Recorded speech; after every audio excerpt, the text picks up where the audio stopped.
all through, I always wanted to be a pro wrestler, but I never knew, I'm like, how would I ever get involved? Because back then in the 90s, there was no internet. There was no, you had to actually know somebody to tell you about a wrestling school. Now you hit two buttons, 1,000 schools can show up. It's just the way it is. But so back then, I always wanted to be a wrestler. And I was captain of my wrestling team in high school. And the coach sent us to Stroudsburg wrestling camp. And everybody in my grade also knew I was a huge professional wrestling fan all my life. I was cooked. I remember wrestling, dragged some of them down there with my parents going to shows. And somebody came to me and said, "Oh, there's a professional wrestler on the third floor. He's an amateur wrestling coach." I said, "Who?"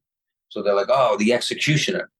So now, at the time, I didn't realize that there was 1,000 executioners and there's a million people under that mask. And I'm like, I know who that is because I see the Executioner in WWE. Of course, as a little kid, I was thinking it was the same guy, not realizing they could use a different guy under the mask. So, he wasn't the guy I was actually probably seeing. Anyway, I went and I met him. And he said, "Oh, well, you're still in high school." He goes, this was Jerry Fazio, actually.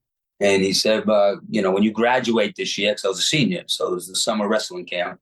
He goes, "Give me a call and we'll talk." And I called him and he brought me up to Mike Masters and Gino Caruso wrestling school in Parsippany, New Jersey.